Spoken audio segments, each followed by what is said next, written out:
सोहन दो दोस्त थे। दोनों का कपड़े धोने का काम था। मोहन के पास भी दो गधे थे और सोहन के पास भी दो गधे थे। दोनों उन गधों पे लाद कर कपड़े ले जाते और तालाब से धोकर गांव में लोगों को दे आते, जिसके बदले में उन लोगों को पैसे मिल जाते और उन दोनों की जिंदगी बहुत अच्छे से बीत रही थी। मोहन के पास जो दो गधे थे, उनमें एक गधा बहुत ही ज्यादा खाता था।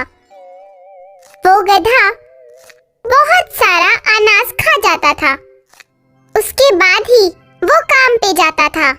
जो गधा पेटू था, उसके पीठ पर एक लाल रंग का धब्बा था, जिससे मोहन पहचान जाता था कि ये ही पेटू गधा है। मगर उसका दूसरा गधा कम खाता था और आराम से रहता था। वहीं मोहन के दोस्त सोहन के पास भी दो गधे थे, जो न ज्यादा खाते थे न कम खाते थे। यानी कुल मिलाकर मोहन अपने पेटू गधे से परेशान था और सोहन अपने गधों के साथ खुश था। अरे यार, मैं क्या करूं? इस गधे के बच्चे ने तो मेरी जिंदगी खराब कर रखी है। यार, इतना ज्यादा खाता है, इतनी खुराक में तो मैं 4-5 गधों को पाल लूं और अपने कारोबार को बहुत बड़ा कर लूं। इससे कैसे पीछा छुड़ाऊं यार? आप कोई उपाय क्यों नहीं सोचते? आप इसको किसी के हाथों बेच क्यों नहीं देते? अरे किसको बेचूं? इस नालायक के बारे में पूरा गांव जानता है कि ये बहुत ज्यादा खाता है। इसे कोई खरीदेगा ही नहीं। उल्टे मैंने अगर इसे किसी के हाथों बेच दिया तो वो जिंदगी भर मुझे धोखेबाज ही समझेगा। आप इसे अपने दोस्त सोहन को दे दीजिए। सोहन अपने दो गधों के साथ इसे भी रख लेगा। और तो और, आपको शायद पता नहीं है, सोहन भैया को हमारे इस पेटू गधे के बारे में बिल्कुल नहीं पता। वो तो उस दिन घर आए थे तो हमारे गधों की बहुत तारीफ कर रहे थे। अरे भाभी, मैंने कल देखा था मोहन भैया इन दोनों गधों पर सामान लाद कर ले जा रहे थे। तुम्हारे गधे तो बहुत मेहनती हैं। अच्छा, तो ये है आप लोगों की तरक्की का राज। अरे हाँ भाई साहब, आप बिल्कुल सही कह रहे हैं। मेरे दोनों ही गधे बड़े अच्छे हैं, बहुत मेहनती हैं। तुम बिल्कुल ठीक कहती हो सरला। मैं कल ही जाकर सोहन से बात करता हूँ और अपने नालायक गधे को उसके हवाले करता हूँ।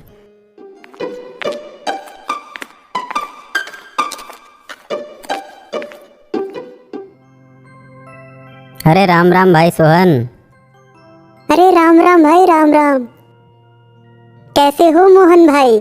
मैं तो बिल्कुल ठीक हूँ सोहन, तुम कैसे हो? मैं तो बिल्कुल ठीक हूँ। और कैसे आना हुआ? अरे सोहन, मेरे पास आजकल काम थोड़ा कम हो गया है।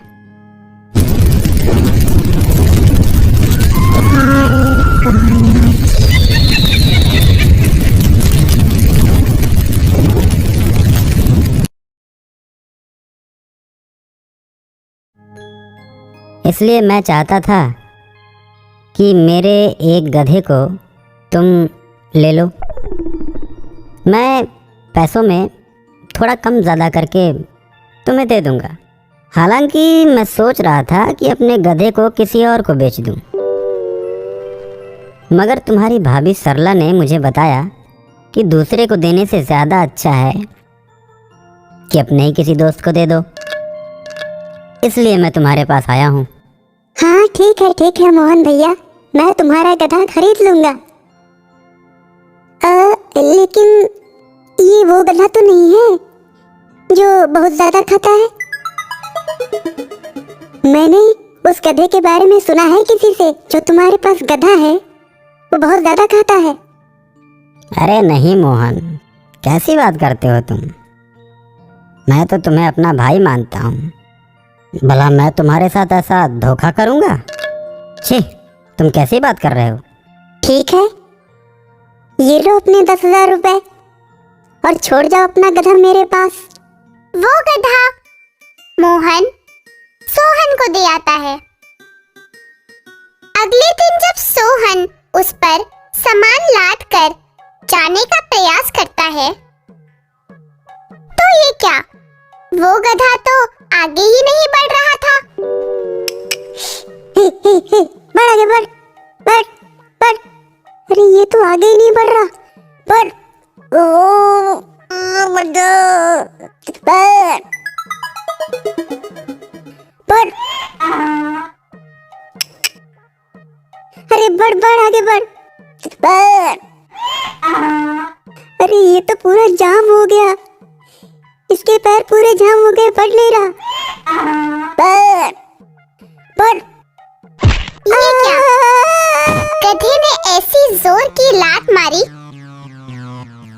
कि सोहन दूर जाके गिरा। फिर उठकर संभलते हुए सोहन ने अपने आप से बोला, मुझे तो मोहन ने ठग दिया। अच्छा, दोस्त के साथ धोखा। कोई बात नहीं, मुझे ना काम करवाना आता है। फिर सोहन घर के अंदर जाकर एक टेढ़ी लकड़ी लाता है और उस लकड़ी में रोटियों का एक बंडल बांध देता है और उस लकड़ी को गधे की पीठ पर इस तरीके से बांधता है कि रोटी का बंडल गधे के मुंह से 4 फीट की दूरी पर आगे लटक जाए और गधा जैसे जैसे आगे बढ़े, वो रोटी का बंडल अपने आप आगे बढ़ता जाए। बस फिर क्या था, गधा रोटी खाने के लिए आगे बढ़ता और बढ़ता ही चला जाता। मगर वो रोटी गधे राम को मिलती कैसे? वो सोहन ने अपनी चालाकी से उसकी पीठ पे जो बांध रखी थी। बस फिर क्या था, हो गया सिलसिला शुरू और हर रोज सोहन ऐसे उस पेटू गधे की पीठ पर उस लकड़ी को बांध देता और कोई खाने की चीज उस लकड़ी पे लटका देता। इस तरह से गधा एक जगह से दूसरी जगह पेट के लालच में पड़कर जाता आता और सोहन उसको खाने के लिए भी समय पर दे देता था। पर अब वो पेटू गधा कम खाकर भी बहुत सारा काम कर देता था। ये था सोहन की सूझबूझ का कमाल।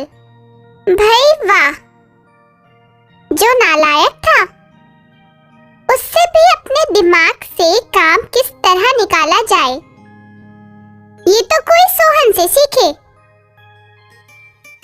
अब मोहन सोहन से जलता था कि वो जो नहीं कर सका वो सोहन कर गया। इसीलिए तो कहते हैं कि भैंस बड़ी नहीं हो